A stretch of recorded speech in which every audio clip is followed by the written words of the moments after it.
Hello, welcome back to our channel. आज का हमारा टॉपिक है माइक्रोसोमल एंजाइम इंडक्शन। जैसे कि मैंने बताया था लास्ट वीडियो में कि मैं अपना अगला वीडियो इंडक्शन पे डालूंगी कि अगर आपको इस पर क्वेश्चन आता है तो आप कैसे अटेम्प्ट करोगे। तो लेट्स स्टार्ट। अगर आपने बायो ट्रांसफॉर्मेशन वाली वीडियो नहीं देखी है तो मैंने डिस्क्रिप्शन में लिंक दे दिया है, प्लीज़ उसको एक बार देख लेना। उसको देखोगे तो आपको ज़्यादा क्लियर होगा इसको समझने में। और वहाँ पर मैंने कुछ एंजाइम इंड्यूसर्स इनहिबिटर्स के ड्रग्स के नाम बताए थे, जो कि मैं यहाँ पे बस एक बार बोलूँगी, बाकी आप उसको देखो। 2-3 बार मैं रिवाइज़ कराने की कोशिश करूँगी बीच बीच में, ताकि वो भी याद रह जाए। तो स्टार्ट करते हैं। सबसे पहले आप लिख देना कि एंजाइम इंडक्शन का डेफिनेशन क्या होता है, वो भी अच्छे से बुक में दिया है, तो आप उसको लिख सकते हो। यहाँ पे बस मैं समझाने के लिए अपने वर्ड्स में बोल देती हूँ। इंडक्शन का मतलब है कि हम इंक्रीज़ करा रहे हैं। इंक्रीज़ करा रहे हैं किसका? बायोसिंथेसिस या bio transformation of catalytically active enzyme following exposure to certain chemical agents या ड्रग्स। मतलब एक ड्रग है जो कि एक एंजाइम को इंड्यूस कर रहा है ताकि वो उस मेटाबॉलिज्म को फास्टर कर सके। बेसिकली उसका मतलब यही है कि एक ड्रग एक एंजाइम को इंड्यूस कर रहा है ताकि मेटाबॉलिज्म जो है वो फास्टर हो। यही है एंजाइम इंडक्शन। और इसका नाम माइक्रोसोमल क्यों है? क्योंकि ये जो एंडोप्लाज्मिक रेटिकुलम होता है, माइक्रोसोम्स वहाँ पे होते हैं, तो इसलिए माइक्रोसोमल है। और इसके फिर एग्जांपल्स में वही जो साइटोक्रोम P450 हमने इतना पढ़ा उसके बारे में, वो भी माइक्रोसोमल एंजाइम ही है। QGT जो है ग्लूकुरोनिल ट्रांसफरेज वगैरह वो भी है। NADPH साइटोक्रोम C रिडक्टेज वो भी है। साथ ही कुछ फ्लेविन मोनोऑक्सीजनेज वगैरह वो सब भी माइक्रोसोमल एंजाइम्स ही है। अब इनके कुछ ड्रग्स के नाम लिख देना। देखो, ये मेंशन करना बहुत ज़रूरी है, क्योंकि आप जितना ज़्यादा एग्जांपल्स इंक्लूड करोगे उतना ज़्यादा एग्जामिनर को खुशी होगी देखने में। तो एंजाइम इंड्यूसर्स के इस पे मैंने पूरा बताया था लास्ट वीडियो में। यहाँ पे बस मैं कुछ ही पॉइंट्स बोलूँगी और कुछ ही ड्रग्स के नाम लूँगी। अगेन वही मैं बोल देती हूँ ताकि रिवाइज हो जाए। ग्रीजियोफल्वीन, राफेम्पिसिन, बेंजपायरिन, फिनाइटोइन, बार्बिचुरेट्स और कार्बामाज़ेपिन। ठीक है। और ये सब क्योंकि एंजाइम इंड्यूसर है ना, तो देखो एंजाइम इंड्यूसर मतलब मेटाबॉलिज्म को फास्टर कर देंगे। और मैंने कहा था मेटाबॉलिज्म जल्दी होगा, मतलब क्या? तो जल्दी एक्सक्रीट हो जाएगा, और जल्दी आयोनाइज होगा, वाटर सॉल्युबल बन जाएगा और एक्सक्रीट हो जाएगा। तो वहाँ पर ड्रग का फेलियर होगा ना, उसका पोटेंसी कम हो गया। तो बस ये वही है, ये सब मेंशन कर देना। इसके बाद आप लिखना कि कॉन्सिक्वेंसेस क्या है एंजाइम इंडक्शन के। कॉन्सिक्वेंसेस में आपको सबसे पहला जो है वो है कि इंटेंसिटी और duration of action of drugs कम हो जाएगा। जिसे यहाँ पे मैंने बताया ड्रग फेलियर होगा, तो इंटेंसिटी और ड्यूरेशन ऑफ एक्शन कम हो जाएगा, क्योंकि वो जल्दी मेटाबॉलाइज हो रहा है, वो जल्दी एक्सक्रीट हो रहा है। यहाँ पे एग्जांपल आप दे देना OCP, ओरल कॉन्ट्रासेप्टिव पिल्स। इसके बारे में मैंने डिटेल में लास्ट वीडियो में बताई थी, बायो ट्रांसफॉर्मेशन वाली वीडियो में, वहाँ से आप देख लेना और उसको आप यहाँ पर बता सकते हो। OCP को एंटीबायोटिक्स के साथ लेते तो कैसे क्या होता है। सेकेंड में है कि इंटेंसिटी और ड्यूरेशन को वो इंक्रीज़ भी कर सकता है, ऐसा नहीं कि सब डिक्रीज़ करता है, कभी कभी इंक्रीज़ भी कर देता है।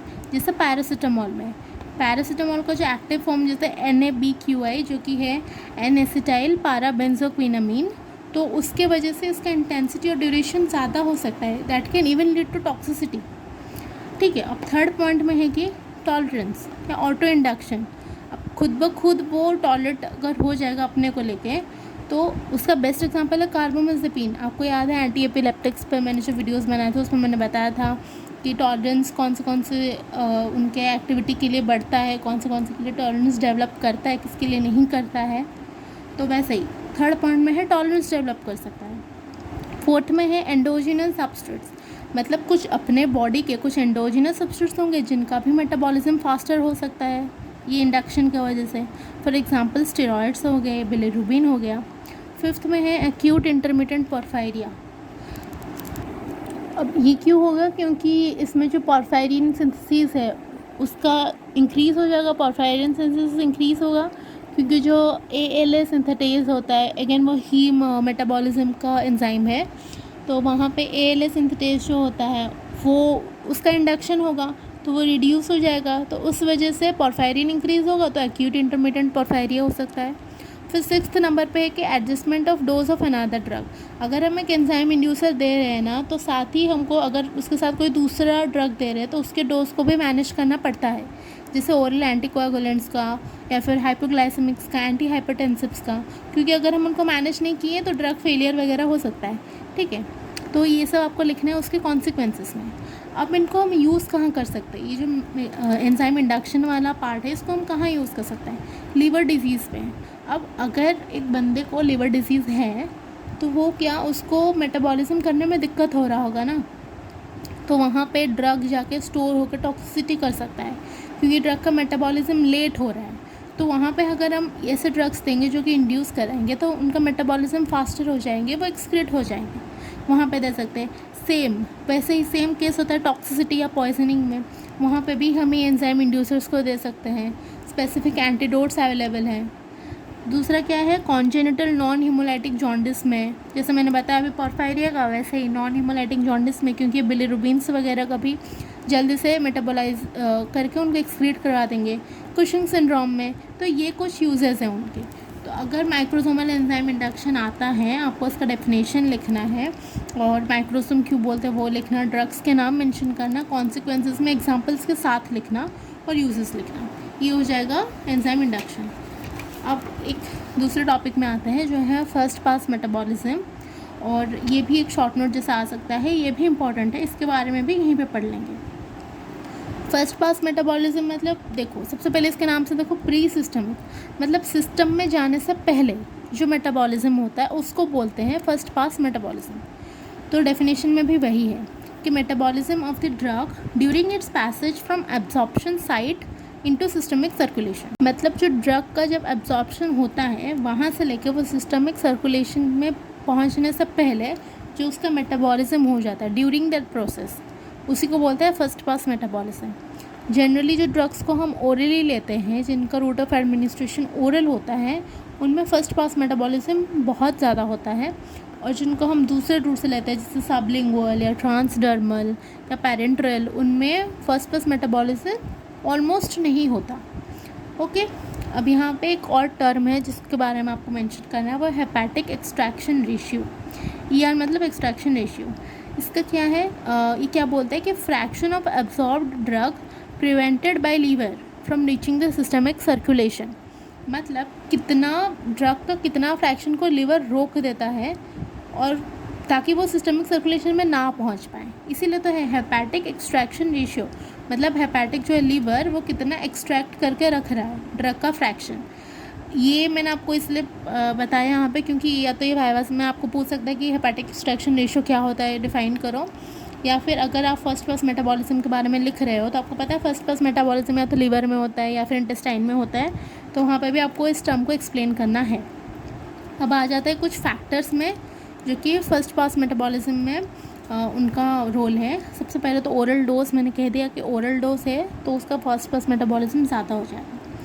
ओरल बायोअवेलेबिलिटी इंक्रीज़ हो जाएगा अगर कोई लीवर डिजीज़ होगा, क्योंकि लीवर डिजीज़ है तो लीवर क्या फास्ट पास मेटाबॉलिज्म उसमें नहीं हो पाएगा, क्योंकि लीवर में नॉर्मली फास्ट पास मेटाबॉलिज्म होता है। अगर लीवर इंजर्ड है, अगर लीवर में डिजीज़ है तो वो अपना काम नहीं कर पाएगा ना, तो वहाँ पे क्या अगर हम ओरली भी लेंगे तब भी उस ड्रग का बायो अवेलेबिलिटी इंक्रीज़ हो जाएगा। ठीक है, ड्रग ड्रग इंटरेक्शंस में, अब अगर दो ड्रग्स एक इंसान साइमल्टेनियसली ले रहा है तो हमको उसका डोज वगैरह सब सेट करके देना पड़ेगा, वेरिएशन होगा उसके ओरल डोजेस में क्योंकि वो ड्रग आपस में इंटरेक्ट करेंगे। फिर फोर्थ में है कि inter individual variation. Inter individual variation में भी है कि दो इंडिविजुअल्स जो वो ड्रग ले रहे हैं ना वो सेम रिस्पॉन्ड नहीं करेंगे, सबका अलग अलग रिस्पॉन्ड होता है इंडिविजुअल वाइज। ये ड्रग ड्रग इंटरेक्शन में भी आप क्लोरप्रोमाजीन और प्रोप्रानोलॉल के बारे में लिख सकते हो कि ये जो दो ड्रग होते हैं ना इनको हम साइमल्टेनियसली देते हैं तो ये दोनों ही कम्पीट करते हैं, दोनों ही कॉम्पीट करते हैं फर्स्ट पास मेटाबॉलिज्म के लिए। तो उससे क्या होगा, एक किसी का बायोअवेलेबिलिटी इंक्रीज़ हो जाएगा। अगर दो ड्रग कम्पीट कर रहे हैं साथ में फर्स्ट पास मेटाबॉलिज्म में तो किसी एक का बायोअवेलेबिलिटी इंक्रीज़ होगा ना, तो वहीं पे आप एग्जांपल देकर लिख सकते हो क्लोरप्रोमाजीन और प्रोप्रानोलॉल का। तो यही सब फैक्टर्स हैं जो कि अफेक्ट करते हैं। फिर कुछ ऐसे हैं जिनका हाई फर्स्ट पास मेटाबॉलिज्म, तो उनको हम हाई डोजेस में देते हैं। फिर से आपको एग्जांपल्स लिखने ही है, जनरल फार्मा मतलब एग्जांपल्स, अब जितना हो सके एग्जांपल्स मेंशन करना, इसीलिए मैं इतने ड्रग्स के नाम ले रही हूँ। वहाँ पे प्रोप्रानोलॉल को लिखना, सैल्बुटामॉल, मॉर्फिन, पैथिडिन, और जिनको लो डोजेस में देते हैं, जिनका लो होता है वो फिनोबार्बिटॉन हो गया, टॉलब्यूटामाइड, पिंडोलॉल, थियोफाइलिन, डायज़ेपाम। देखिए, आप वैसे ड्रग्स चूज़ कीजिए जो आपने ऑलरेडी पढ़ा है, वैसे ड्रग्स जो आपको रिमेंबर करने में इजी होगा। मैंने यहाँ पे वैसे ही ड्रग्स लिए हैं जो कि कॉमनली आप इसको आगे पढ़ोगे या आपने ऑलरेडी पढ़ चुका होगा। बाकी आप अपने हिसाब से भी, बुक में पूरा टेबल दिया रहता है, आप अपने हिसाब से कोई भी ड्रग एग्जाम्पल के उसमें ले सकते हो। तो फर्स्ट पास मेटाबॉलिज्म में इतना ही था। आपको पहले उसका डेफिनेशन लिख देना है, कौन से रूट में ज़्यादा होता है वो, फिर हेपेटिक एक्सट्रैक्शन रेशियो के बारे में लिखना है, फैक्टर्स और ड्रग्स के नाम एग्जांपल्स के साथ, किसका हाई डोज होता है, किसका लो डोज होता है। तो बस यही था। आई होप जिन लोगों को पूछना था कि वो इंडक्शन में कैसे लिखेंगे, आपको समझ आ गया होगा। और बाकी अगर आपने अब तक बायो ट्रांसफॉर्मेशन की वीडियो नहीं देखी तो प्लीज़ उसको देख लेना। एंड अगर वीडियो अच्छी लगी हो तो लाइक करना, शेयर करना, सब्सक्राइब करना। नोट्स आपको इंस्टाग्राम आईडी पे मिल जाएंगे, डिस्क्रिप्शन में होगा। Thank you so much for watching. See you in the next one.